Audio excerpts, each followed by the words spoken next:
वेदेषु यज्ञेषु तपस्सु चैव दानेषु यत पुण्यफलं प्रदिष्टम्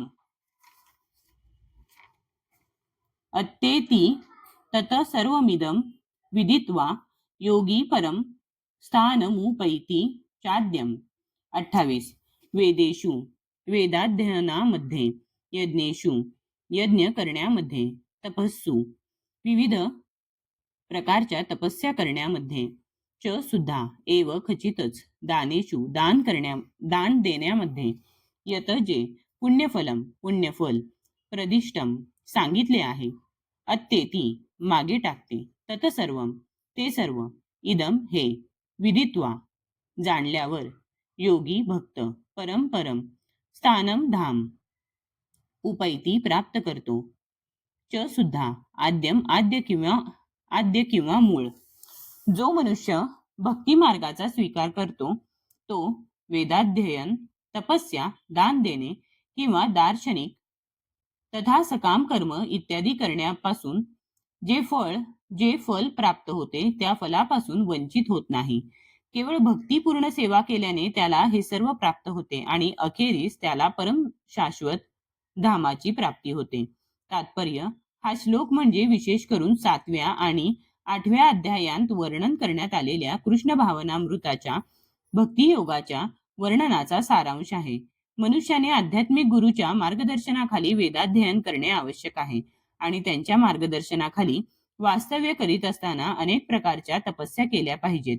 ब्रह्मचार्याने आध्यात्मिक गुरुच्या गृही केवळ एका सेवकाप्रमाणे राहिले पाहिजे आणि दारोदारी भिक्षा मागून ती गुरुला अर्पण केली पाहिजे. तो केवळ गुरुच्या आज्ञेनेच अन्न ग्रहण करतो आणि जर एखादं दिवशी गुरुने त्याला भोजनाकरिता बोलाविले नाही तर शिष्याला उपवास करावा लागतो. ब्रह्मचर्य व्रताचे आचरण करण्यासाठी वैदिक संस्कृतीचे हे काही नियम आहेत. शिष्याने गुरुच्या मार्गदर्शनाखाली 5 ते 20 वर्षांपर्यंत वेदाध्ययन केल्यानंतर तो चारित्र्यवान सदाचारी व्यक्ती होतो. वेदाध्ययन हे आराम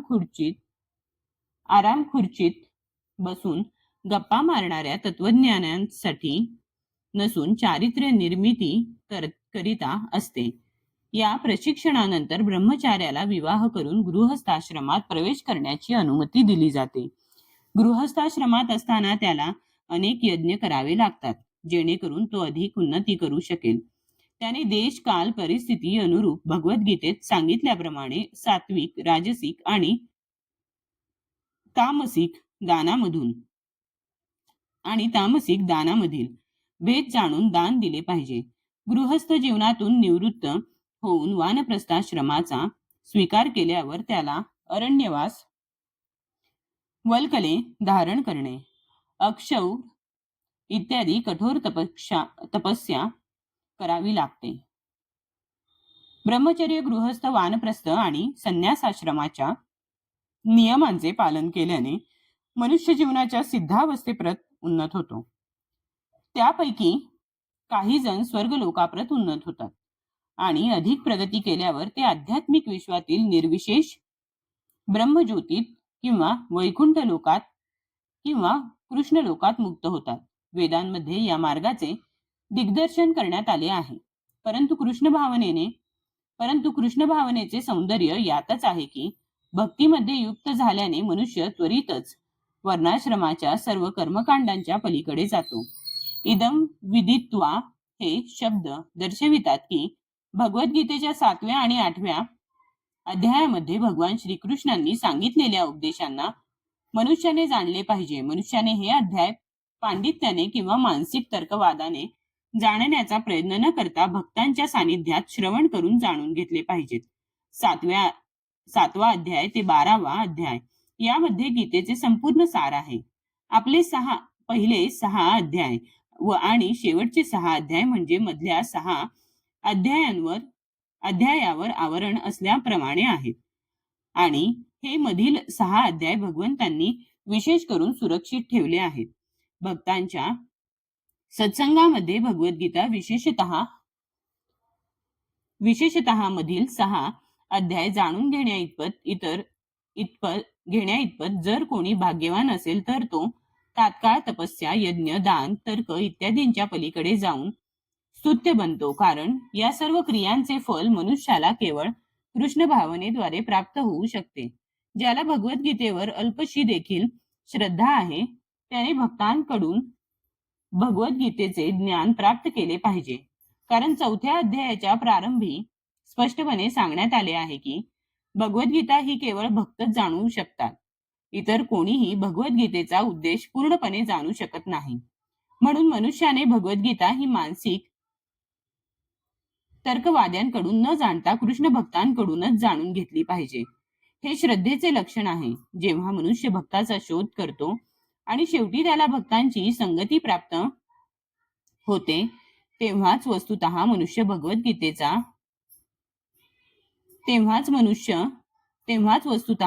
भगवद्गीतेचा भगवद्गीता जाणण्यास आणि तिचे अध्ययन करण्यास प्रारंभ करतो. भक्तांच्या सत्संगामध्ये प्रगती केल्याने मनुष्य भक्तिपूर्ण सेवेमध्ये तो स्थित होतो आणि अशा सेवेमुळे भगवान श्रीकृष्ण त्यांच्या लीला, रूप, कार्य, नाम इत्यादींशी संबंधित असणारे सारे संदेह नाहीसे होतात. हे सारे संदेह पूर्णपणे नष्ट झाल्यावर मनुष्य आपल्या अध्ययनामध्ये दृढ होतो. त्यानंतर भगवद्गीतेच्या अध्ययनाने त्याला आनंद प्राप्त होतो आणि आपण सदैव कृष्ण भावना भावित असल्याची भावना त्याला प्राप्त होते. अत्यंत उन्नतावस्थेमध्ये मनुष्य पूर्णपणे श्रीकृष्णांच्या प्रेमामध्ये पडतो. जीवनाच्या या परमोच्च सिद्धावस्थेमुळे मनुष्याला श्रीकृष्णांच्या आध्यात्मिक विश्वातील धामाची, गोलोक, वृंदावनाची प्राप्ती होते आणि त्या ठिकाणी भक्त नित्य आनंदमयी होतो. या प्रकारे भगवद्गीतेच्या अक्षर ब्रह्मयोग या 8व्या अध्यायावरील भक्ती वेदांत भाष्य संपन्न.